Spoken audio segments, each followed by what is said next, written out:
set of triplets medevaced over Easter return home to warm welcome. Departmental heads to meet in Rigo for progress reports. And 3 people injured in Poreporena Freeway accident just hours ago. This is National EMTV News with Mary Bartolo. A very good evening. Thank you for joining us for Thursday's news. Pangu Party may capitalize on independent candidates after the elections. The party has released a nominated list of confirmed candidates throughout the country. But before the list, there was immense interest from candidates wanting to join Pangu. Bethany Harman brings us an analysis of the party's final candidates list. A list released by General Secretary Maurice Tovebai to the Electoral Commission and Political Party Registrar brings to an end confusion about candidates running under the party banner. Some candidates have been handpicked by the party leader Sam Basil and others endorsed by the branch and Pangu Council. There was confusion and assumptions made about the leadership of Pangu being unstable. But while the list has been released, there are still independent candidates contesting for a seat in Parliament that have written to the Pangu Council showing interest. Pangu has candidates running under the banner in all 4 regions of the country, including districts. In Morobe, all 9 candidates were handpicked by the parliamentary leader, while others were endorsed through the branch and by the Pangu Council. During an interview on Friday, Pangu executives and the parliamentary leaders said the party is popular and 2 council sittings were needed to sort through candidates. An open invitation was given by the party leader and sitting Bulolo MP Sam Basil on Friday for the candidates to run as independents but be pro-Pangu party. We have only one agenda, and that is to go and fight the elections. Yes. So by the end of this week, we should get the list and we should move forward. Yeah. Now, if any candidates throughout the country that misses out, please just be pro-independence Pangu. It's no problem about it. It's whether you come through the window or you come through the door, you still end up being a Pangu man if you win. So we want to encourage everybody to work together. Pangu has endorsed candidates, but there are independent candidates that could end up winning this election. But when the horse trading begins after the declarations, the People's National Congress Party, the National Alliance and the party, including others, have a real chance to get the numbers. The candidates' true test of loyalty will come when the formation of the next government begins. Bethany Harriman, National EMTV News. While waiting for the polling centres to be confirmed, the returning officers of the 9 districts in Morobe province have begun awareness on the limited preferential voting system. The officers, especially in the rural areas, are alerting the general public on how to vote and to avoid making mistakes when casting their votes. Menyamya's election officers are telling the public about the importance of having separate lines for women and people with special needs during polling. The list of polling officials and temporary election workers are finalized and prepared for polling, which starts on the 24th of June and ends on the 8th of July. Leader of the National Alliance Party and sacked Treasurer Patrick Bruich said his decision to reveal the state of the economy was a move of conscience. He said he couldn't continue as Treasurer with public spending regulations being broken by the O'Neill-Dion government. Moving on, West New Britain Police Commander Jim Namora says there is constant discussions between police and the Electoral Office. PPC Namora said despite the election-related killings in Thalassia district, the province is preparing well for the polls. Election operations in West New Britain are being facilitated by the Electoral Office in Kimbe with security support from police. The province has 2 open electorates and a regional seat. The sitting members are Joseph Lelang and Francis Marus, while Sasindra Mutuvel is the sitting governor. For 2017, over 200 candidates will be contesting the 3 seats. We have prepared well. I have on many occasions spoken to the provincial election managers to clarify specific logistics requirements. And I've also met up with my divisional commander expressing to him my shortfalls, especially on logistics. During the nomination week, there were 4 election-related deaths reported in the Thalassia district. However, PPC Namora says that the matter is being addressed by police and the province is looking forward to polling. These past incidents should not divert us or deviate us from delivering a free, fair and safe election. The onus is now on the people of West New Britain to help us achieve the positive results in the coming elections. In terms of manpower, a mobile squad from Tomaringa in East New Britain will be deployed to the province. The current total of serving regulars is 178. If you compare that number to the province itself, there will be some polling booths who will be going to the polls with only 1 policeman or 1 policewoman. The provincial command will also receive naval support from the PNG Defence Force.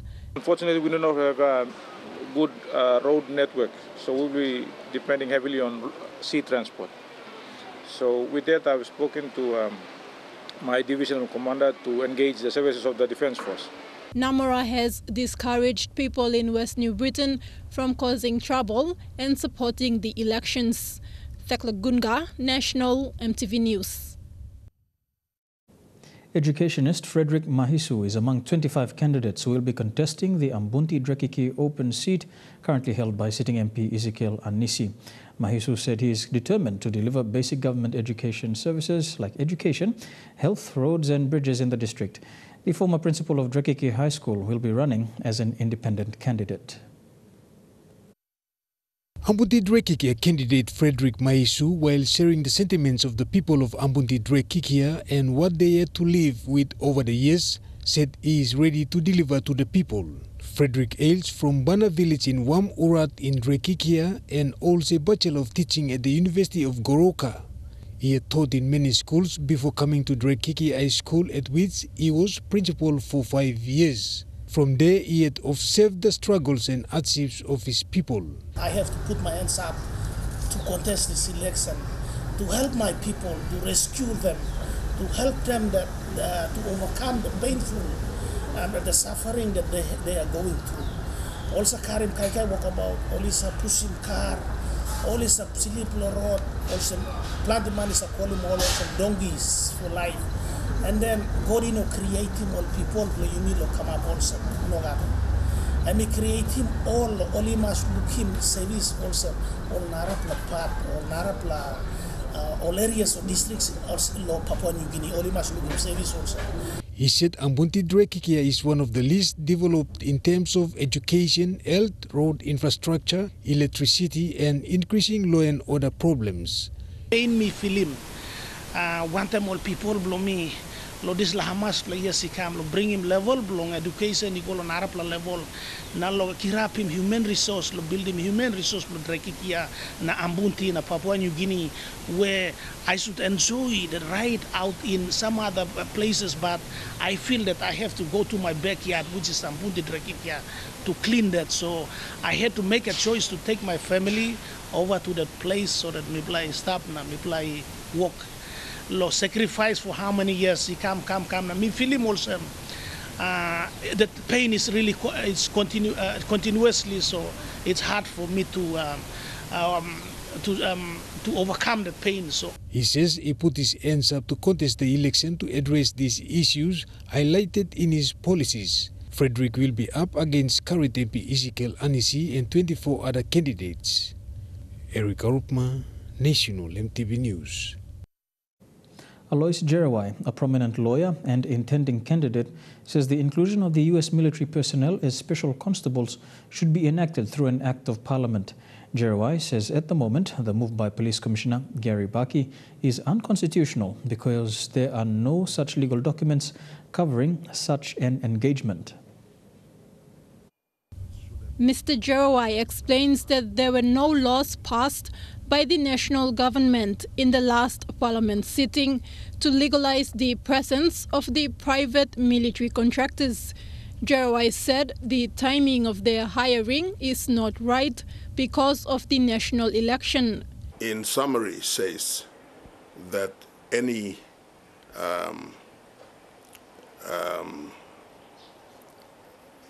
authorization of personnel to be treated as members of our police force must be, other than the members of the regular police force, must be made by way of or should be authorized by an act of parliament.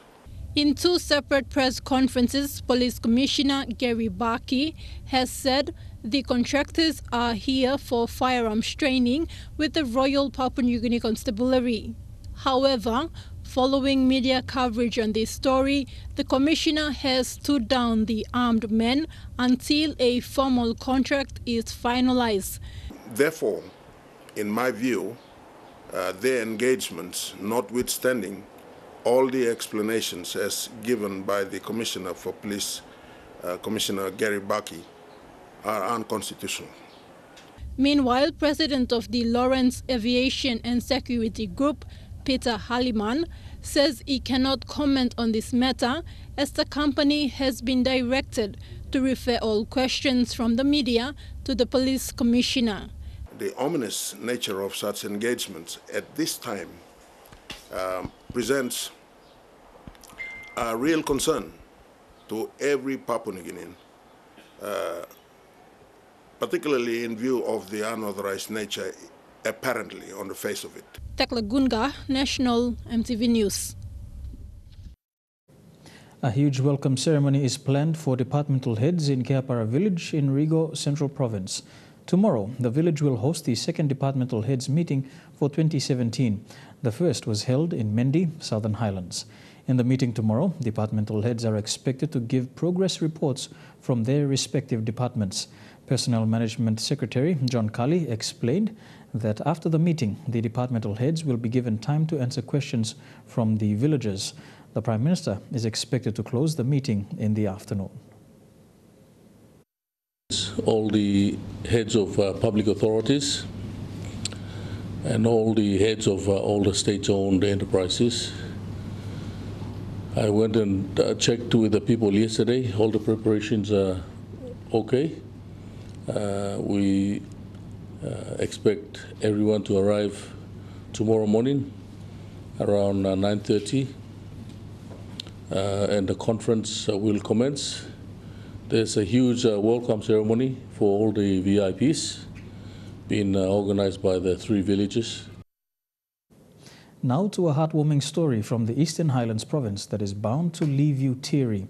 The set of triplets brought to Lae during a medical evacuation on Easter have finally returned home with their mother. Everyone at Sigema village in the Obura Waninara district came out to welcome the triplets who many thought would die. The mission was a success thanks to a loose team of people in two provinces that included the Eastern Highlands Health Division, the village birth attendant, and the crew from Manalos Aviation in Lae.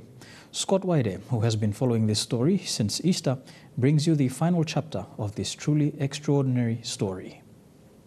And so the start to a wonderful story that began on Easter with a near tragedy, when Rose Abias from Sigema village in Obura Waninara was brought in by chopper on a stretcher. The triplets, 2 boys and a girl, were doing okay, but they needed close attention given the poor health of their mother. After spending a month at Angau, the transformation was evident.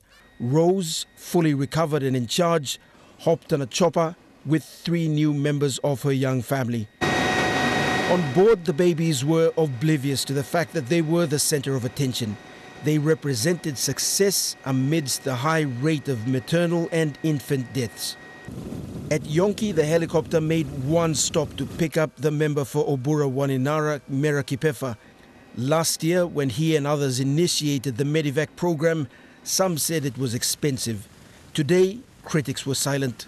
All mamas go through the labor, also had through the only thing die catch him all, die catch him all. No got all stop life, all stop life. But the whole village turned up to welcome the babies and their mother. For one of the village elders, the happiness was something he couldn't fully express. Inside lo mi big la mamas through mi pilim one plakain big la mamas. Em bahat lo luk sagal lus lakai na mamas when now mi one time all family blong mi play film longen em one plakain na mamas mi play film. Mi play thing was mama one time all triple bikini by losing life so time mi come save. For Sotapayo, the brave village attendant who accompanied the triplets and their mother to lay, the month-long absence from a son took a toll on her. Yeah. But the biggest hero has been this humble chopper pilot from Leh, who has made it his business to attend to a host of medical evacuations in Morobe and the Highlands. Scott Waide, National MTV News, Leh. Here with National MTV News, another nasty accident on the Poreporena Freeway. No leads yet for police following a spate of armed robberies in Madang and alarming rate of sexual violence in Mount Hagen. Those stories when we come back.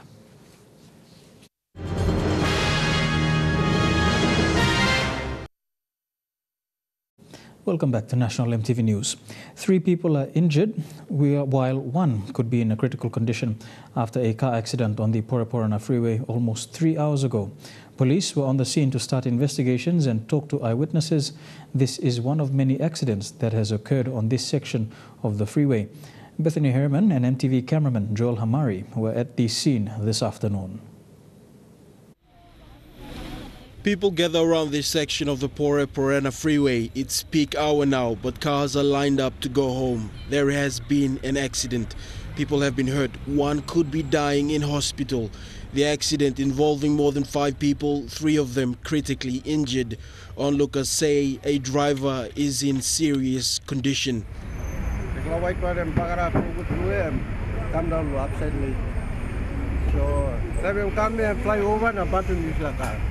Driver lap side I'm alright that no overside there I'm simply bagarab no no pudin go inside no tensity 5 do karan am karago tripla dasolam no some tripla bagarab ligli overside lo isla karam lili bagarab na upside driver I'm sim lili katso. Witnesses on the scene say the vehicles collided when the driver of this Toyota Hilux lost control of his vehicle after the tires burst. The damage on the vehicle suggests the extent of the collision and the serious injuries on the driver and passengers. The other ute was damaged badly, but the driver and passengers were relatively okay, but in shock. This section of the freeway is notorious for accidents. Residents living along Hola witness crashes frequently. The statistics are high. Today, police were quickly called onto the scene to control traffic during the peak hour. Bethany Harriman, National MTV News. In another incident, this time in Boroko, a street seller was electrocuted after he went behind a transformer to urinate. The man in his late 20s from Wabeg was selling betel nut with his brother when he left him to get relief. MTV cameraman Joel Hamari was called onto the scene moments after filming a car crash on the Poreporena Freeway. The victim can be seen in these pictures standing to urinate into the transformer when he was electrocuted. The man was sucked into the transformer by the current with his jeans down. Bystanders gathered around the body as his brother cried. Madang police are yet to gather leads to the recent spate of armed robberies in Madang, where the preferred means of escape has been by sea. Madang's Provincial Police Commander, Jacob Singura, says they are working on setting up a water policing unit which will help curb the high crime rate. The town has suffered from serious crime, with tourism numbers taking a dive, according to operators. Just 2 weeks ago, there was a major robbery between the waters of Karkar Island and Kubukam waterfront just on the north coast area of Madang. Police say 12 armed men held up a boat belonging to a business house and escaped with 60,000 kina in cash. This is a real concern that we have had an increase in robberies, particularly along that stretch of the waters between Bogia, Karkar and Madang. But this is just one of several crimes that have happened in Madang as criminals become bolder in their actions. PPC Jacob Singura said they are working to establish a water policing unit. The unit will be based at Vidar on the north coast of Madang town. They hope the unit will become a deterrent to criminals. We have come up with measures to counter that. That is to I have negotiated with the RD Fishing to set up the water-based water rats unit up at Vidar, and we are still working on that to get the office set up in place, and then my water police unit will be operating out from that location and patrols. But Madang police is also faced with another problem. They have only one boat to counter escapes by criminals using boats after committing robberies. Particularly logistic part of it will be another problem. We have only one banana boat, and that is a real challenge for us to counter. Police have yet to receive good leads into the recent robberies being committed by the criminals. So far, there are still no suspects identified. Police are appealing to the community to come forward and assist them with information so that those suspects involved can be apprehended. Matalubis, National EMTV News, Madang. A family and support center in Mount Hagen revealed data showing an alarming rate of sexual violence cases in Western Highlands province.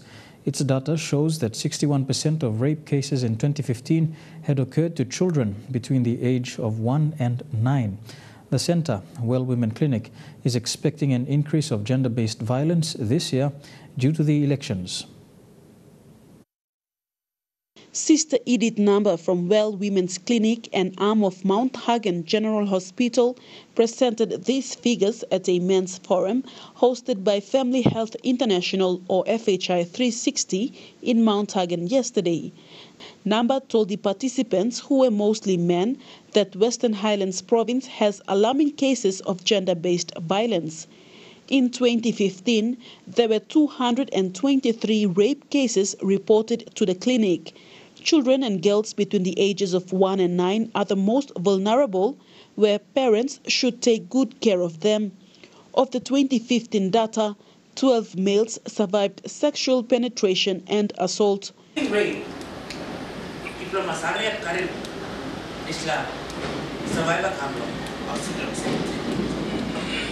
3 days, we will stop him HIV, syphilis, gonorrhea, bell, hepatitis B, tetanus, or suppose after 3 days you carry him or refer him one I'm reviewing and got HBMC FHI 360, an international organization which focuses on family health, hosted the Forum for Men to discuss issues around gender-based violence and how to solve or reduce them. The discussion yesterday was about the safety of women, girls and children during the national election. Many of the participants discouraged the practice of having campaign houses, as a lot of unwanted and at times illegal activities occurred there. Some safety measures for women and girls during this election season is for them to stay with their family members and do not get involved in politics. Ways when la time no mitigate the control way or pignimeri or look almost approximately maybe on the time of election.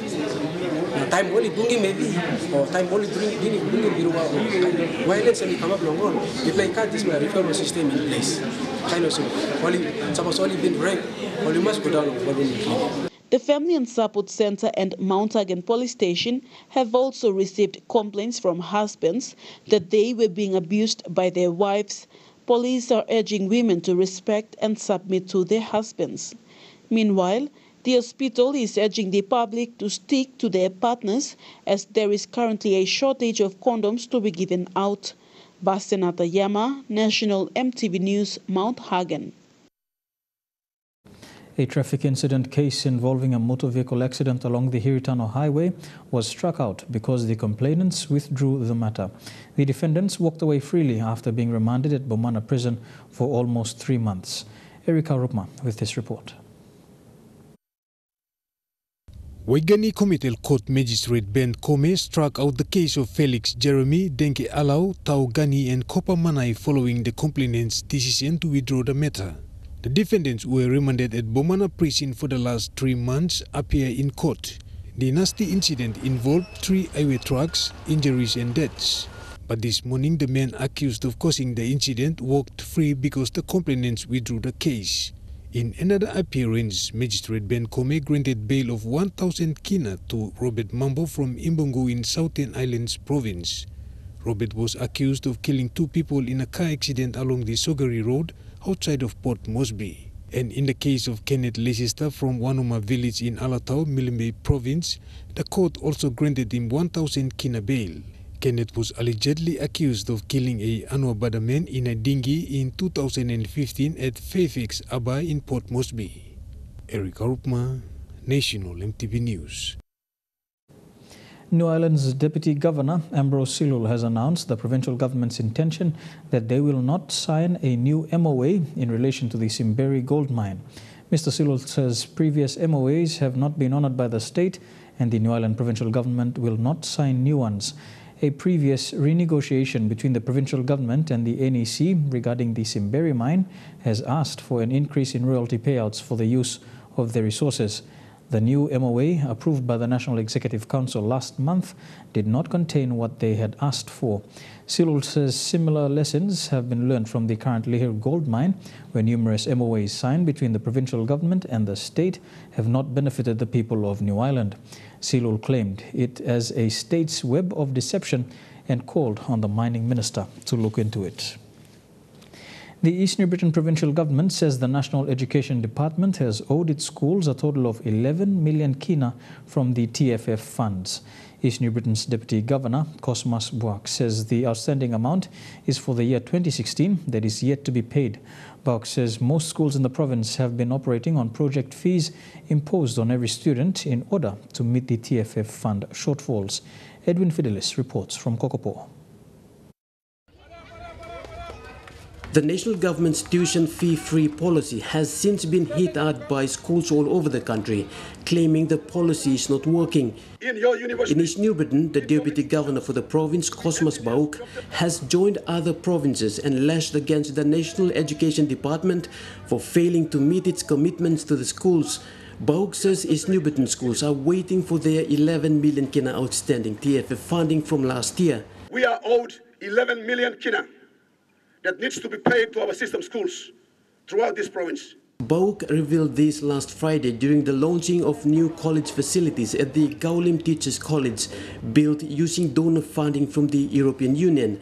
The occasion was also attended by the Acting Education Secretary, Dr. Uke Kombra. In all, we have seen in the tuition fee-free policy a total of 3.3 billion kina invested in the children of Papua New Guinea.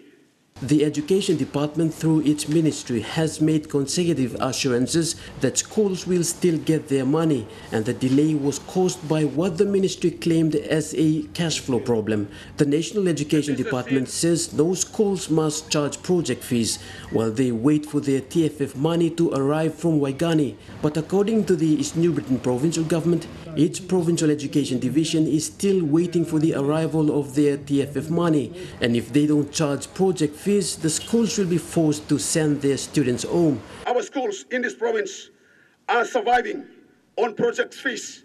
That is why we are able to maintain and sustain our schools last year and even the beginning of this year. But the delay in TFF funding is not the end of the story. The problem is further demonstrated by teachers' delay in salary payments, delay in teachers' holiday fares, and the delay in districts' funding. We have also set in this province the upper limits for 600 kina and also 100 kina for lower limits. And we have planned in place to also increase those limits according to the assessments that we have on the ground already. The national government has budgeted a total of 602 million kina for free education alone for this year. But many parents and school principals argue that there is a big difference between budgeting for the TFF and the actual release of the budget itself.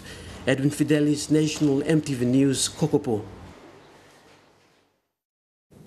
Air Niugini's Universal Air Travel Plan is an automated billing system which allows corporate companies and individuals to have accounts with Air Niugini to purchase tickets. Today, the Department of Education joined the UATP program to manage staff travel. In total, the Department of Education spends several millions of kina a year on staff travel alone. The Air Niugini Universal Air Travel Plan, introduced 2 years ago, now has 3,000 clients. It is a ticket purchasing system which ensures that improved controlled ticket purchasing of Air Niugini tickets via an account. Today, Air Niugini and the Department of Education signed the UTAP agreement, which allows Air Niugini to manage the department's staff's travel. Opportunity to take some leave entitlements, for example, particularly for education department. They can park that money in the account with Air Niugini. We create an account, they park that money, and they can use those funds to travel. The Department of Education spends several of millions of kina for duty travel for staff, and the department secretary, Dr. Uke Kombra, who says the system will help cut internal costs and better manage staff travel. Product you have, we also, when we did our analysis, we found out it's going to be very accountable and transparent, so that we pack all our funds that we get under the appropriation into one central account, and then we'll keep ledgers for every different divisions we have. While the Department of Education will be using the system for their staff, they will be looking to extend to teachers' leaves and student scholarships. Then probably move on to looking at that our public service leaves. When they take recreation leave, we might move into that. But for now, we will only start with the official travels that we make. But teachers are encouraged to join the UATP individual program, where the Department of Education can put their travel fund into. A teacher in Daru who actually stays right in a remote area, takes him at least 2 days to come into town, do a booking, go back, and then come back for the travel. They actually just do from wherever they are, as long as they got an internet network, and then they just come into time for departure and they depart. So there are 2 types of UATP accounts, including the credit account, which is exclusively for organizations, and a prepaid one for both organizations and individuals. To open an individual prepaid account, a customer must deposit 1,000 kina, while organizations are charged 5,000 kina. This is that you can park some money in there, and then you track everything that you do.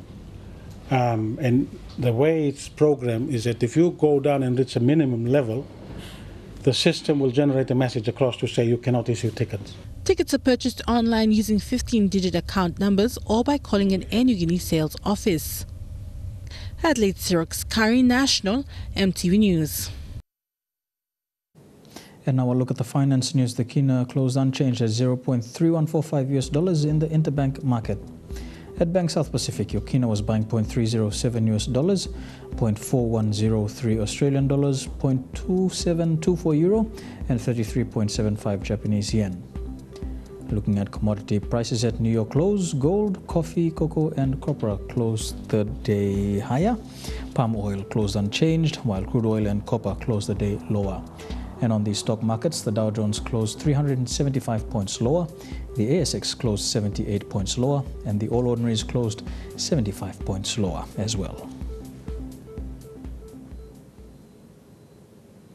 Stories making headlines overseas when we come back. US President Donald Trump facing the most serious allegation of his presidency. Stay tuned.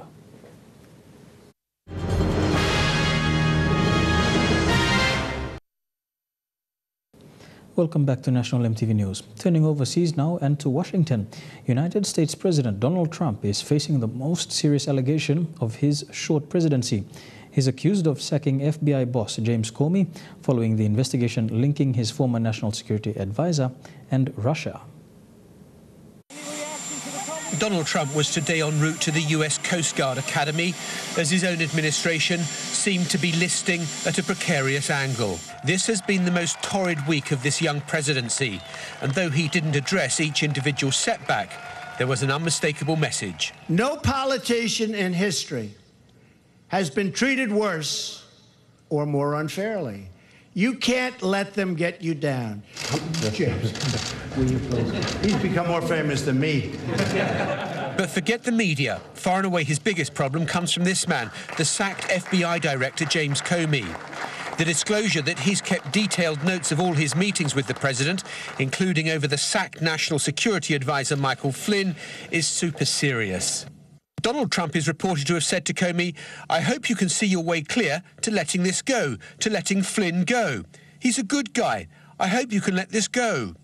Comey is said to have replied, "I agree, he's a good guy." Amid allegations that this amounted to obstruction of justice, last night the White House denied any wrongdoing, saying the president hadn't told the FBI director to stop his work. It brought this rejoinder from the Democratic leader on the floor of the Senate. The president says what Comey said was wrong. Prove it.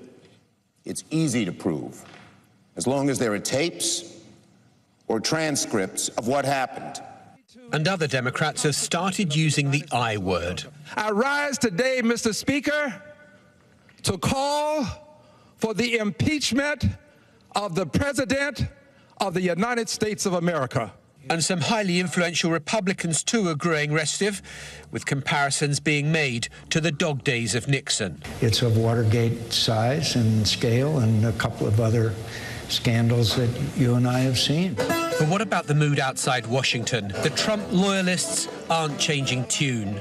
The things they're saying about him and everything is total lie. All the media are Democrats. They're all left-wingers. The president, who returned to the White House this evening, will be buoyed by the support he continues to enjoy in the country. But that's what gets you elected, not what keeps you in power. The United Nations sees a record number of unaccompanied children migrants are moving around the globe as they try to escape conflict and war. They warned the refugees are at risk of being exploited by traffickers. They had to cross through 5 different countries to get here. 3 Afghan orphans now being looked after at a shelter in Athens. Hamid is 15, his brother Ali 13, and Mortaza 11. Their parents were killed in a Taliban bomb. The boys arrived here in March after a month-long journey, partly on foot, in the hands of smugglers. Hamid says they now want to join their 18-year-old brother in Sweden.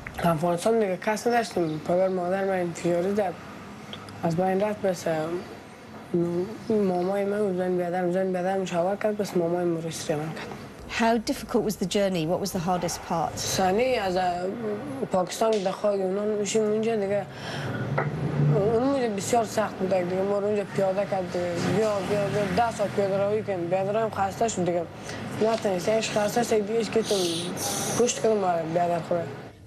With so many migrants now stuck in Greece, there's not space in proper shelters for all the unaccompanied children.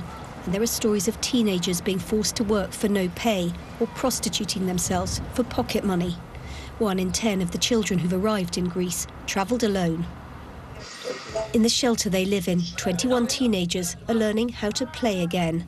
The man in charge of the refuge fled Iran as a child himself and is now a psychologist. All these kids have psychological difficulties.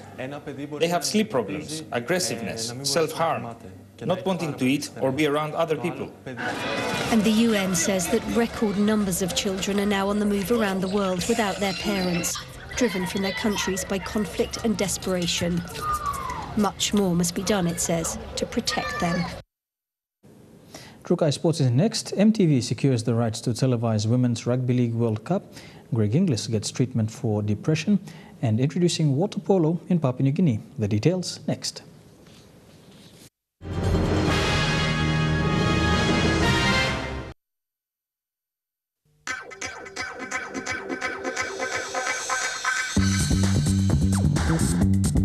Trukai Sports.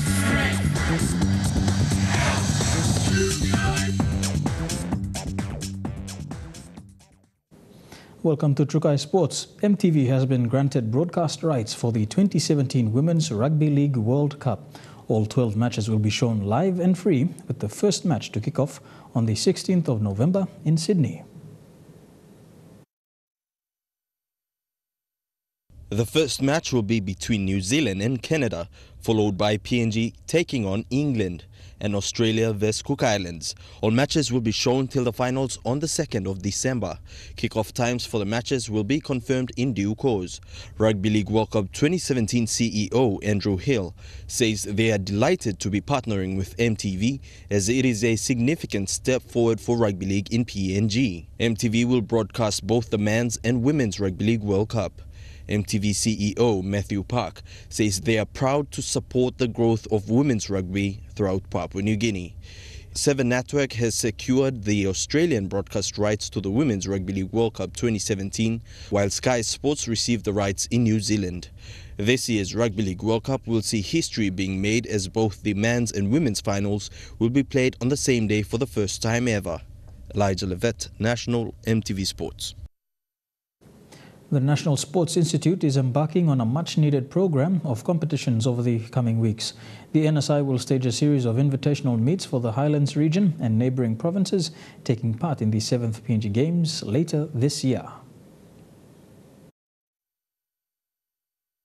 According to the National Sports Institute organizers, the purpose of this series of competitions is to provide an avenue for the provincial teams to have competition experience and ensure the teams are games ready come November. The competitions include kickboxing, which was staged earlier this month and saw participating teams from Eastern Highlands, Simbu, Mount Hagen, Enga and Hela Province participate. The second series of competitions will include athletics, under-17 and open division, boxing and volleyball, scheduled on the 26th to the 28th of this month. This will be followed by the third series locked in for early next month, consisting of weightlifting, powerlifting, bodybuilding, touch footy, darts and snooker. The NSI Road Relay will bring another exciting twist to the second series, as organizers seek to include the relay among other team sports. The deadline for all entries is on the 24th of this month. Provincial teams are required to pay a fee of 200 kina, purposely for administrative costs towards the running of this competition. Shane Saroya, National MTV Sports. To the NRL, Greg Inglis has checked himself into a mental health clinic for depression. The Rabbitohs captain ruptured his knee in round 1, ending his 2017 NRL season. He entered the mental health clinic last week and will undergo a series of programs and treatment to help his mental health. Water polo training has begun at the Taurama Aquatic Centre. It's a little over a month until the World Aquatic Day, and interested individuals are being urged to join the training sessions held on Saturdays. This group of interested individuals were at Taurama Aquatic Centre eager to test the water polo sport. This is the first training session where they get to learn the rules. President of Boroko Swimming Club, Ryan Agnew, says there's more room available for anyone interested, especially those that are willing to try a sport that's not too popular in the country. These training sessions each Saturday is in preparations for the World Aquatics Day that will fall on the 1st of July. It is from these training sessions that teams will be formed to play against each other to celebrate World Aquatics Day. Apart from this event, PNG Swimming Inc. is hoping to have the sport of water polo as an exhibition sport as part of the 2018 Oceania Swimming Championships that PNG is set to host. Swimming enthusiasts and interested people are encouraged to come by this Saturday to Taurama Aquatic Centre. Registrations will be made on the day and gate fee is 15 kina. Godwin Eki, National MTV Sports. Trukai Sports continues after these messages. Stay tuned.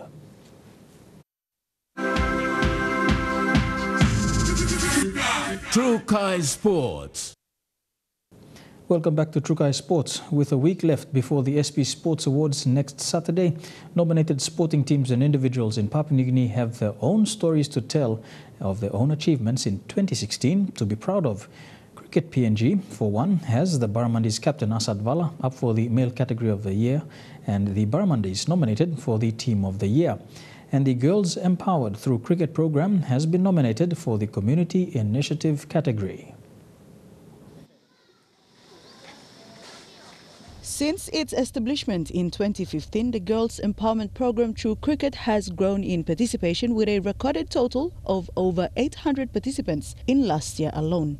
The program strives to increase female participation in playing hardball cricket and empower them through educational sessions on social and health issues. It is mainly targeted at secondary schools here in Port Moresby and has since received male participation since all schools involved are co-ed.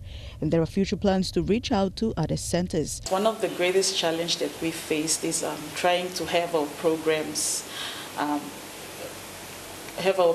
to fit into the schools' termly schedules and programs. Ms. Komang had this to say when asked about the Girls Empowerment Through Cricket program nominated for the SP Sports Awards 2017 under the Community Initiative category. I was so glad, I was so thrilled that our hard work it proves to us that the program has been delivered effectively into the community. And being nominated is such a great achievement for me and my development officers who work tirelessly to have these programs conducted in schools and make sure we reach our targets and empower young girls in the community. And she also congratulated fellow nominees, PNG Basketball's Hoops for Health and Rugby League's League Blong Life programs for jobs well done. Meanwhile, the Hebo PNG Barramundis are not only nominated under the Team of the Year category, their captain Asad Vala is also a nominee for the Male Athlete of the Year category. Yeah, the nomination is very pleasing not only from the players' perspective. I'm sure that Cricket PNG would also appreciate the amount of hard work the Hebo Barramundis have put in over a number of years now. So yeah, I think it's a very good recognition, and we just hope that we can come out as winners. Dini Rose Rigo, National EMTV Sports. Still on the SP Sports Awards, the People's Choice Award category will see the public decide who gets the award. SMS voting for this award is already open, so you can vote for your favorite athlete, official or team from now until next Monday. The nominees of the top 4 categories, the Male and Female Athlete of the Year, Team of the Year and National Performance of the Year, are all up for voting. All nominees have specific voting codes, and you will text your choice to FM 100's voting line of short code 1600. And that's it for Trukai Sports. Up next, your weather details. Stay tuned. Trukai Sports.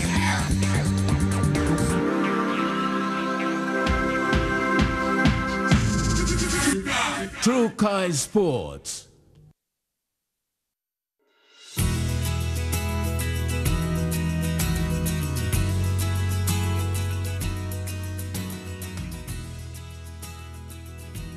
Here's a quick look at the weather over the next 24 hours in the southern region. Fine becoming cloudy for the entire southern region. To Momase, fine becoming cloudy for Ley, Wau, Madang and Wewak. Fine, although some showers expected later on in Vanimo. To the New Guinea Islands region, thundery showers in Lorengau. Fine, with some showers later on for Kavieng, Kokopo, Rabaul and Kimbe. Mostly fine in Buka. And in the Highlands region, fine becoming cloudy for Mount Hagen. Fine, but then some showers later on for Goroka, Kundiawa, Mendi and Wabeg.